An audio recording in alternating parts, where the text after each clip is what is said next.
Hello students. I hope आप लोगों ने इसके पहले के जो 2 वीडियोस है वो देख लिए हैं। अगर आपने नहीं देखे तो आपको डिस्क्रिप्शन में दोनों वीडियो के लिंक मिल जाएंगे। I would request you to please watch those videos first and then come on to these topics, क्योंकि सारे टॉपिक्स आपस में इंटर रिलेटेड हैं। तो अगर सारे टॉपिक्स आपने सीक्वेंस वाइज टेक्स्ट बुक को रेफर करते हुए पढ़े होंगे तो आपके लिए इसको समझना ज़्यादा आसान हो जाएगा। अब आइडिया जनरेशन इस टॉपिक से हम लोग इस पर्टिकुलर वीडियो की शुरुआत करने वाले हैं, which is referred to as a process of creating, developing and communicating ideas which are abstract, concrete और visual। किसी भी entrepreneurial अपॉर्चुनिटी, entrepreneurial वेंचर के रूट में होता है एक आइडिया। अब ये idea in the initial phase जरूरी नहीं है कि आपको 100% क्लैरिटी से पता हो, वो एक एब्स्ट्रैक्ट चीज हो सकती है। बट उस आइडिया को आप कंस्ट्रक्ट करोगे, उस एब्स्ट्रैक्ट चीजों में डिटेल्स ऐड करोगे। तो आपने जो आइडिया सोचा है, जो कॉन्सेप्ट सोचा है, उसको रियलिटी में कन्वर्ट करने के लिए जो प्रोसेस आप अंडरटेक करते हो, उस पूरे प्रोसेस को हम लोग आइडिया जनरेशन जो है वो बोलेंगे। Now when we talk about idea generation, पे आइडियाज जो हमारे हैं वो आएंगे कहाँ से? तो आइडिया जनरेट करने के लिए जो ब्रॉड फ्रेमवर्क होते हैं, रेफरेंस पॉइंट्स होते हैं, उनको हम लोग आइडिया फील्ड्स बोलते हैं। कि आइडिया आएगा कहाँ से? तो आइडिया फील्ड से आएगा। अब ये फील्ड्स अलग अलग हो सकते हैं। अब हमारे सिलेबस के अंदर में 6 ब्रॉड डिविजन्स दिए हैं। आपके नेचुरल रिसोर्सेज, मार्केट में कोई एग्जिस्टिंग प्रोडक्ट, कोई मार्केट ड्रिवन आइडिया हो सकता है, कोई ट्रेडिंग रिलेटेड आइडिया हो सकता है, सर्विस सेक्टर का आइडिया हो सकता है, या फिर कुछ अलग ही नया क्रिएटिव एफर्ट आपका हो सकता है जिसके थ्रू आप एक न्यू इनोवेटिव कॉन्सेप्ट लेके आए। अब ये जितने भी हमारे 6 अलग अलग ब्रॉड डिविजन्स हैं, इसकी डिटेल में चर्चा हम लोग अभी करेंगे point wise. If you talk about natural resources, तो हमारे आसपास जो है, the environment that we surrounded with has a lot of potential for commercial uses. आज हम लोग फॉरेस्ट में गए, हमने लकड़ा देखा, उसके कैरेक्टरिस्टिक्स समझे तो फर्नीचर बनाया। हम लोग किसी नदी के पास गए, स्प्रिंग के पास गए, वहां पे फ्रेश वाटर मिला, सोचा कि फ्रेश वाटर हर एक को अवेलेबल नहीं होगा तो उससे बॉटल्ड वाटर बनाया। तो हमारे आसपास, हमारे एनवायरमेंट में, हमारे नेचुरल रिसोर्सेज के थ्रू हमें काफी ज्यादा ऐसे ऑन्टरप्रेन्योरियल आइडियाज मिल सकते हैं जिसके थ्रू हम लोग एक एंटरप्राइज को बिल्ड कर सकेंगे। So when you see the natural resources around you, and उस नेचुरल रिसोर्स को इस्तेमाल करते हुए, एक एलिमेंट ऑफ नेचर को इस्तेमाल करते हुए आप एक कमर्शियल प्रोडक्ट, एक कमर्शियल यूज एक्सप्लॉइट करोगे, तो वो आइडिया फील्ड को नेचुरल रिसोर्सेज बोला जाएगा। When you refer to your text book also, आपको एक टेबल दिखेगा जहाँ पे मल्टीपल आपको ग्रिड में दिए होंगे कौन से आइडियाज है, कौन से प्रोडक्ट्स है। Now when we talk about the question of idea fields, yes, इसको एक शॉर्ट नोट की तरह पूछा जा सकता है, but most of the times आपको ये सवाल जो है एज एन एमसीक्यू आता है कि identify the idea field that is being discussed in a particular case. तो जो की वर्ड्स है उसके ऊपर खास ध्यान दीजिएगा। Now followed by natural resources, the next thing that we have is existing product. अब हम लोग एज न्यू एज एंटरप्रेन्योर्स एक ऐसे एनवायरनमेंट में है जहाँ पे हमारे मार्केट में ऑलरेडी बहुत सी चीजें एग्जिस्ट करती है। बट हमें ये जानना जरूरी है कि एग्जिस्टिंग प्रोडक्ट्स होने के बावजूद बहुत ज्यादा ऐसी अनमेट नीड्स हो सकती है मार्केट में, ऐसे स्कोप हो सकते हैं जहां पे आप इंप्रूवमेंट करके या चेंजेस लाके एक सब्सटैंशियल डिफरेंट क्रिएट कर पाओगे। Now the idea here is that जब आप एग्जिस्टिंग प्रोडक्ट को देखते हो तो आपको बहुत सारी चीजों में आपको एग्जिस्टिंग प्रोडक्ट के प्रोज एंड कॉन्स करने पड़ेंगे। It's as good as understanding कि जो मार्केट में मिल रहा है उसको एवेल्युएट करो, और उसके जो नेगेटिव एस्पेक्ट्स है उन नेगेटिव एस्पेक्ट्स पे आपको काम करना है।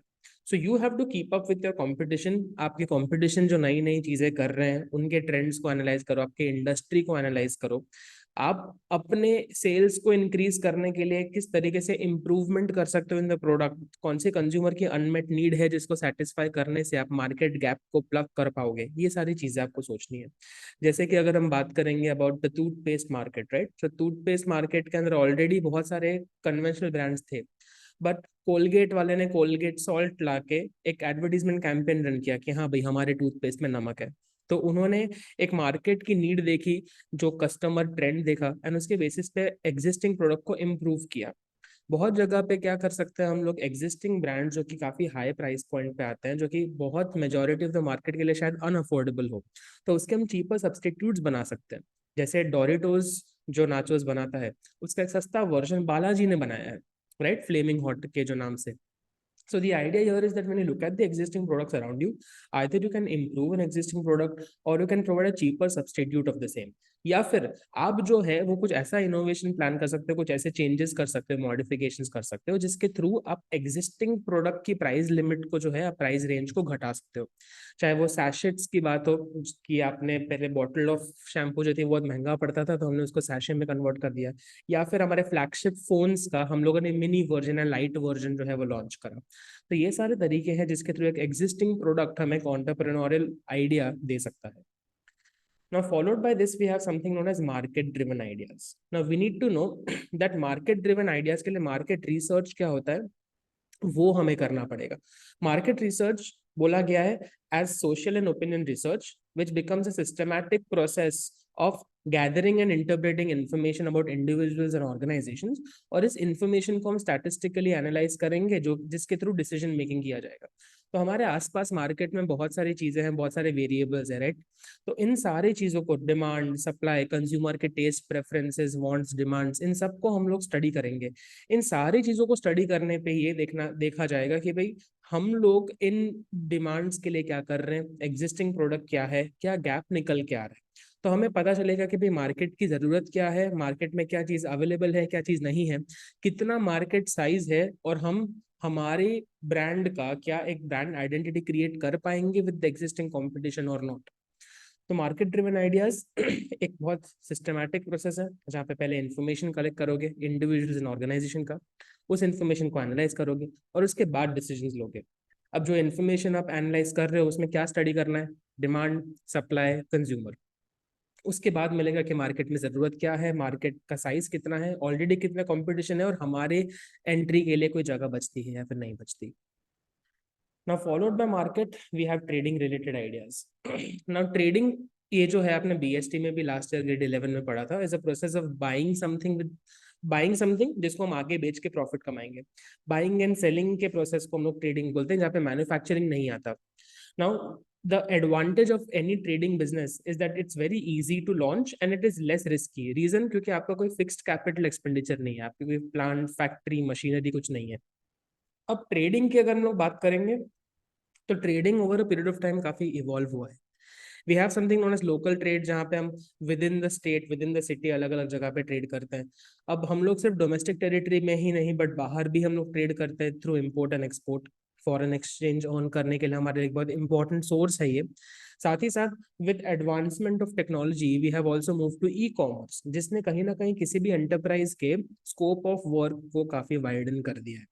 Now we need to understand that जब जब मार्केट में इस तरीके की अपॉर्चुनिटी आती है तो कंपटीशन बढ़ता है और अगर हमें उस मार्केट में एंट्री लेनी है या फिर एग्जिस्टिंग मार्केट में सरवाइव करना है तो हमें काफी ज्यादा skills, competencies and knowledge acquire करना पड़ेगा। जब ई कॉमर्स आया, काफी ज्यादा ब्रांड्स को अपना प्रेजेंस सोशल मीडिया पे बनाना पड़ा, काफी ज्यादा लोगों को उसकी वेबसाइट डेवलप करनी पड़ी, तभी जाके वो लोग उन अपॉर्चुनिटीज को एक्सप्लॉइट कर पाएंगे। तो ट्रेडिंग रिलेटेड आइडियाज में आपको ध्यान रखना है, हम लोगों को अलग अलग तरीके ढूंढने of selling the same product to different parts of the world. I hope ये ट्रेडिंग रिलेटेड समझ में आता हो। Then we have service related ideas. Now services जो है is basically different from a product, क्योंकि इनटैंजिबल चीजों के बारे में बात कर रहा है। नाउ सर्विसेज जो है उसने एंटरप्रेन्योरियल सेक्टर्स में बहुत ज्यादा जो है वो यू कैन से डिसरप्शन किया है in context of all the major big brands that we know of today which are celebrated as successful startups, all of those things are services। तो यहाँ पे आपको जानना है that जैसे सोसाइटी ज्यादा प्रोग्रेसिव बनता है through education and growth and development of technology, तो बहुत सारे अलग अलग अपॉर्चुनिटीज खुलते हैं हमारे सामने। एंड इन सारे अपॉर्चुनिटीज में अगर आप कोई सर्विस को एज अ प्रोडक्ट लॉन्च करते हो, मैंने ऐसे product is something that is marketable, that is saleable, जिसके एक्सचेंज में आपको पैसा मिलता है। तो अगर आपको एक अपॉर्चुनिटी दिखता है जहाँ पे आप एक सर्विस प्लेस कर पाओगे तो उसके थ्रू भी काफी एंटरप्रेन्योरियल वेंचर शुरू किए जा सकते हैं। जैसे कि पहले लोगों के घर में इतने होम डोमेस्टिक अप्लायंसेस नहीं थे, तो डोमेस्टिक अप्लायंसेस का एक अलग बिजनेस बना। Now that was a product related you may से इनोवेशन। बट अगर प्रोडक्ट्स लोग खरीद रहे हैं तो प्रोडक्ट्स बिगड़ेंगे भी, अगर बिगड़ेंगे तो उनकी सर्विसिंग भी करनी होगी, तो वो हमारे लिए एक सर्विस सेक्टर का आइडिया बन जाता है। लोग गाड़ियां खरीद रहे, हर एक को अपना पर्सनल व्हीकल चाहिए तो उसकी सर्विसिंग करानी भी जरूरी है। अगर लोग बहुत बिजी रहते हैं, बहुत हेक्टिक लाइफस्टाइल से जीते हैं, they want something to eat to keep their body going, तो फास्ट फूड डेवलप हुआ। तो वैसे ही जितने अलग अलग हमारे पास मार्केट में चेंजेस आते हैं, लाइफस्टाइल में चेंजेस आते हैं, उसके थ्रू वी कैन आइडेंटिफाई कि multiple service sector ideas open up for us. Following this, the last idea I feel that we have is creative efforts.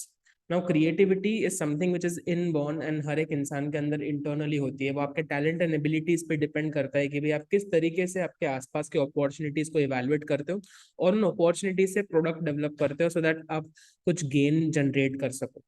Now, जब हम creative efforts के बारे में बात करेंगे तो creative कैसे होना है? How do you actually say that you are creative? तो ऑन्टरप्रेन्योरियल अपॉर्चुनिटीज क्रिएटिविटी से तब डेवलप होते हैं जब आप या तो एक इन्वेंशन कर रहे हो. इन्वेंशन करना मतलब एक completely new product and service को डिस्कवर करना, डेवलप करना. दूसरी चीज, अगर आप इन्वेंशन नहीं कर सकते तो आप इनोवेशन कर सकते हो. इनोवेशन करना मतलब एक एग्जिस्टिंग प्रोडक्ट या सर्विस को इम्प्रूव करना, बेहतर बनाना. तीसरा पॉइंट, हम लोग जो है वो एक पर्टिकुलर प्रोडक्ट जो ऑलरेडी चल रहा है, एक पर्टिकुलर प्रोसेस जो ऑलरेडी चल रहा है, उसको बनाने का जो प्रोसेस है उसमें एक न्यू इनोवेशन ला सकते हैं जिसकी वजह से या तो एफिशिएंसी बढ़ती है, कॉस्ट रिड्यूस होता है. तो ये सारी चीजें, जब एक न्यू प्रोसेस ऑफ मैन्युफैक्चरिंग का प्रोडक्ट भी आप डेवलप करते हो तो वो भी एक क्रिएटिव एफर्ट है, उसमें से भी गेन जनरेट किया जा सकता है. साथ ही साथ जब हम ट्रेडिंग रिलेटेड आइडियाज की बात करते हैं, एग्जिस्टिंग प्रोडक्ट के लिए आप नया मार्केट ढूंढते हो, एग्जिस्टिंग प्रोडक्ट का नया यूज ढूंढते हो, तो वो भी क्रिएटिव एफर्ट ही माना जाता है.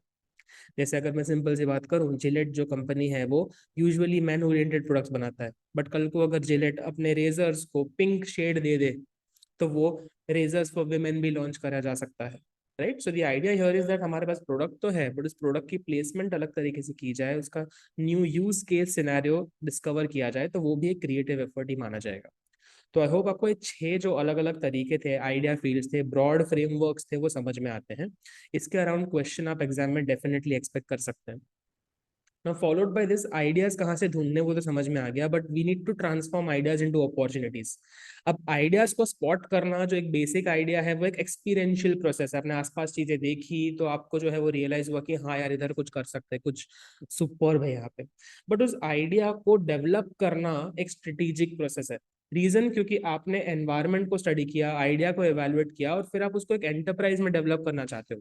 तो वो एंटरप्राइज डेवलपमेंट करने के लिए आपको स्ट्रेटेजिकली चीजों को इवैल्यूएट करना पड़ेगा, एनालाइज करना पड़ेगा, प्रोस कॉन्स इवैल्यूएट करने पड़ेंगे and then you go forward. Right, तो अपॉर्चुनिटी जो होती है ना वो आइडिया से अलग कैसे है? आइडिया एब्स्ट्रैक्ट होता है, वेग होता है, बट जब आप उस आइडिया को स्ट्रेटेजिकली डेवलप करते हो तो वो एक अपॉर्चुनिटी बनेगा. अब उसके लिए चाहिए क्या? आपकी knowledge, skills, competencies and creativity चाहिए होगी. तो आइडियाज को जब आप प्रोसेस करोगे using your knowledge, skill, competency and creativity, तो आप उस आइडिया को अपॉर्चुनिटी में कन्वर्ट कर सकते हैं. तो जब हम लोग आइडिया से अपॉर्चुनिटी जा रहे हैं तो क्या चीजें इवैल्यूएट करनी है? जब हम बोल रहे हैं कि असेसमेंट करना है कि भाई हर एक आइडिया जो है वो अपॉर्चुनिटी नहीं होता, हमें आइडियाज को प्रॉपरली इन्वेस्टिगेट करना पड़ेगा, देखना पड़ेगा कि भाई हमारा जो आइडिया है क्या उसका मार्केट असेसमेंट है कि नहीं, मतलब can we sell this product in the market और नॉट. तो यहाँ पे अलग अलग स्टेप्स है कि कोई भी आइडिया को अपॉर्चुनिटी तक अगर ले जाना है तो दो तरीके के हमें असेसमेंट करने पड़ेंगे. एक इन्वेस्टिगेशन ऑफ आइडिया जहाँ पे 7 स्टेप्स हैं, एंड एक मार्केट असेसमेंट जिसमें 4 स्टेप्स. अब इंडिविजुअली ये सारे स्टेप्स को हमने डिटेल में डिस्कस किया है जो अभी मैं आपके सामने प्रेजेंट करूंगा. ठीक है, यहाँ से भी आपको इंडिविजुअल से सवाल आ सकता है या फिर सिर्फ मार्केट असेसमेंट अलग से पूछा जा सकता है. तो आप एज अ ब्रॉड कॉन्सेप्ट इसको समझिए एंड एज इंडिविजुअल टॉपिक्स भी आप इसको समझने की कोशिश करिएगा. रीजन, क्योंकि इसमें से आपको या तो एक लॉन्ग आंसर आ सकता है या फिर एक शॉर्ट आंसर आ सकता है. Now we talk about the first step in the investigation of ideas, which is product identification. Now आपको समझना है that किसी भी आइडिया को अगर आप प्रोडक्ट या सर्विस में कन्वर्ट नहीं कर सकते तो वो एक एंटरप्राइज में कन्वर्ट नहीं हो पाएगा. तो आपको एक ऐसा आइडिया सोचना है जिस आइडिया को आप डिफाइन कर सको इन टर्म्स ऑफ अ प्रोडक्ट और सर्विस जिसको बेचा जा सकता है. अब अगर आपने जो आइडिया सोचा उसके रिगार्डिंग अगर आपके पास उस नीड को सेटिस्फाई करने वाला प्रोडक्ट मार्केट में एग्जिस्ट करता है, तो आपको देखना पड़ेगा कि भाई मैं अपने प्रोडक्ट को इससे अलग कैसे बना सकता हूँ, इसमें क्या इंप्रूवमेंट कर सकता हूँ, कौन सा नया यूज ला सकता हूँ जिसके वजह से मेरे प्रोडक्ट की वैल्यू मेरे कंपटीशन से ज्यादा लोगों को दिखनी चाहिए, इवेलुएट करनी चाहिए.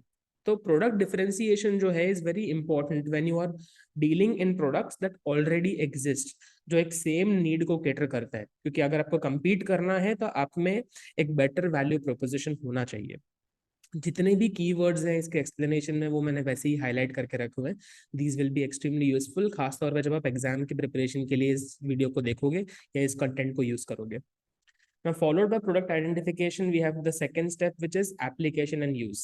Now, ideas को ना सिर्फ abstract terms में नहीं समझना है. As entrepreneurs बहुत बार लोग ये गलती करते हैं that हम लोग ना अपने आप के प्रोडक्ट से इतना ऑब्सेस हो जाते हैं that हम ये समझते ही नहीं कि मार्केट को उस चीज की जरूरत है या फिर नहीं है.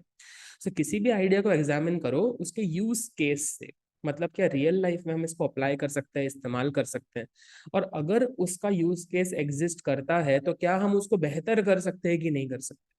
राइट. जैसे होटल बुकिंग पहले भी होती थी, बट आज booking.com या फिर ट्रिवागो या फिर अलग अलग जो वेबसाइट्स आए हैं उन्होंने उस प्रोसेस को बेहतर कर दिया है. मूवी थिएटर्स पहले भी थे, बट बुक माई शो ने इस प्रोसेस को हमारे लिए कन्वीनियंट कर दिया है. So when we talk about application and use, you have to see कि आपका जो एंटरप्रेन्योरियल आइडिया है, can you modify it to make it better and add more value to the existing use or not. तीसरा जो step है जो investigate हमें करना है वो हमारे कंपटीशन को स्टडी करना है. नाउ किसी भी प्रोडक्ट या सर्विस में आपको कंपटीशन तो फेस करना ही पड़ेगा, और मार्केट कंपटीशन जो है वो एक अच्छी भी बात है, because it always forces you to innovate, it always forces you to think outside the box. तो आप जो है वो मार्केट के कंपटीशन को स्टडी कर सकते हो by understanding the demand and supply. जिस मार्केट में डिमांड बढ़ती हुई दिख रही है वहां पे ऑटोमेटिकली कंपटीशन आएगा. जिस जगह पे सप्लाई ऑलरेडी ज्यादा है वहां पे कंपटीशन इतना ज्यादा होगा कि आपके लिए अपना खुद का स्पेस बनाना मुश्किल हो जाएगा. तो ये सारे ट्रेंड्स जब आप डिमांड एंड सप्लाई के देखोगे, it will automatically help you understand कि आपको इस डोमेन में आगे बढ़ना है या फिर नहीं बढ़ना. Now fourth step of investigation of ideas is level of operation. अब हम लोगों ने देख लिया कि भी हमारा प्रोडक्ट जो है वो सही है, उसके यूज केस देख लिया, कंपटीशन देख लिया, एप्लीकेशन ने यूज समझ लिया. तो अब देखना है कि भाई अगर हम लोग इस बिजनेस को शुरू करते हैं, एंटरप्राइज को बनाते हैं, तो हम कितने लेवल तक का धंधा बनाएंगे. So depending on the use of our product, depending on our market share जो हम एक्सपेक्ट कर रहे हैं कि हमें मिलेगा, हम हमारा स्केल ऑफ ऑपरेशन डिफाइन करेंगे. अगर आप एक बहुत ही छोटे मार्केट के लिए डील कर रहे हो तो आप एक स्मॉल स्केल या कॉटेज इंडस्ट्री पे भी काम कर सकते हो. बट अगर आपका ऑब्जेक्टिव ये है कि आपको पूरे इंडिया में मार्केट करना है, आपको एक्सपोर्ट करना है, तो आपको बड़े लेवल की लार्ज स्केल फैक्ट्री लगेगी, लार्ज स्केल इंडस्ट्री लगेगी. So depending on your target market, the product that you want to make and how long or how large your scale of operations are gonna be, उसके हिसाब से आप अपना investment भी करेंगे. Then we have the next step with technical complexity. अब बहुत बार idea जो होता है उसको एग्जीक्यूट करने के लिए, प्रोडक्शन करने के लिए आपको टेक्नोलॉजी की जरूरत होती है. बट बहुत सी टेक्नोलॉजी शायद इंडिया में अवेलेबल नहीं हो, और अगर होती है तो आपको वैसे लोग नहीं मिलते, वैसे लेबरर्स नहीं मिलते जो उस टेक्नोलॉजी का बेस्ट यूज करके आगे बढ़ सके. तो उनको आपको ट्रेन करना पड़ेगा, देखना पड़ेगा कि क्या ये application of this new technique, new technology यहाँ पे हो पाएगी या फिर नहीं हो पाएगी, क्या अडेप्टेशन पॉसिबल है या फिर नहीं. तो पहले तो आपको ये देखना है कि टेक्नोलॉजी है या नहीं. अगर अवेलेबल है तो क्या इस टेक्नोलॉजी को मैं अपने लेबरर्स को सिखा पाऊंगा, अप्लाई कर पाऊंगा इन रियल लाइफ और नॉट. तभी जाके हम लोग हमारे हमारे प्रोडक्शन फैसिलिटी को रेडी कर पाएंगे, तभी जाके हम लोग जो है वो इसमें आगे बिजनेस डेवलप करने का सोच पाएंगे. Because if you do not produce these goods तो फिर आप सेल तो क्या ही करोगे. Beyond this we have step number 6 which is cost. तो हम लोगों को ये चीज समझनी है कि प्रोडक्शन करते वक्त हमने कुछ एक्सपेंडिचर्स किए होंगे, and different different levels of operation पे हमारे कॉस्ट जो है वो अलग अलग होते हैं. तो हमें यूनिट कॉस्ट डिटरमाइन करना है at different levels of operation. अब हम सब ने जो है वो शार्क टैंक देखा हुआ है, तो वो लोग हमेशा पूछते हैं कि भाई आपका ग्रॉस मार्जिन कितना है, आपका एबिटा कितना है, आपके यूनिट कॉस्ट या यूनिट इकोनॉमिक्स के बारे में बताओ. So the idea here is that हमारे जो वेरिएबल खर्चे होते हैं वो तो हमें रिकवर करने ही हैं, बट जो फिक्स्ड खर्चे होते हैं with increase in level of operations, वो फिक्स्ड खर्चे हमारे लिए विथ इंक्रीज इन आउटपुट घटते जाते हैं. और यूनिट कॉस्ट आपने इनफैक्ट ग्रेड 11 में भी इकोनॉमिक्स में पढ़ा था कि हमारा एवरेज फिक्स्ड कॉस्ट जो होता है विद इंक्रीज इन आउटपुट वो घटता जाता है, because it's a rectangular hyperbola. So we need to understand that हमें किस लेवल ऑफ ऑपरेशंस पे पहुंचना पड़ेगा जिसके थ्रू हमारा यूनिट कॉस्ट हम ऑप्टिमाइज कर सके, क्योंकि कॉस्ट घटेगा तो ही प्रॉफिट बढ़ेगा. लास्टली हमें ये देखना है कि क्या हमारा कॉस्ट हमारे कॉम्पिटिटर्स के मुताबिक सही है या फिर नहीं है, बिकॉज हमारा कॉस्ट ही हमारा सेलिंग प्राइस डिटरमाइन करने वाला है. जो हमारा सेलिंग प्राइस होगा वो कस्टमर के लिए कॉस्ट होने वाला है, which is a very sensitive topic, because if the customer feels that your product is overvalued he will not buy. Right. तो cost estimation extremely important, try and match it with your competitors, और अगर उनका cost आपसे कम आ रहा है मतलब there is definitely something that you are not doing properly, तो उसके ऊपर आप इवैल्यूएट करके अपने कॉस्ट को रिड्यूस कर सकते हो. Last step of investigation of ideas deals with turnover and profit margin. तो हमें वैसे आइडियाज देखने हैं जिसके बेसिस पे एक ऐसा एक्सपेक्टेड एनुअल टर्नओवर हम लोग बना सकें मार्केट शेयर गैदर कर सके, ताकि प्रॉफिटेबली हम लोग जो है वो सर्वाइव ग्रो कर पाएंगे as a business. At the end of the day an enterprise is an economic entity, we have to think about sales, we have to think about profit. हम लोग एनजीओ नहीं चला रहे, हम बिजनेस एंटरप्रेन्योर्स बनना चाहते हैं, राइट। नाउ आई होप ये इन्वेस्टिगेशन ऑफ आइडियाज के सारे स्टेप्स आपको समझ में आए। अब हम लोग मार्केट असेसमेंट के बारे में 4 स्टेप समझेंगे। पहला step of market assessment deals with demand. अब आपको समझना है कि हमारे कंज्यूमर जो होंगे उसको हमें क्लियरली डिफाइन करना पड़ेगा इन terms of the target groups, जो हमारे लिए जो TAM जो बोलते हैं ना, टारगेट ऑडियंस या टारगेट मार्केट जो हमारा होगा, वो हम लोगों को बताना पड़ेगा। अब हमारा जो टारगेट ऑडियंस होगा उसमें age wise, gender wise, economic status wise, region wise bifurcation हो सकते हैं, और हर एक different person of the population का टेस्ट एंड प्रेफरेंस डिफरेंट होगा।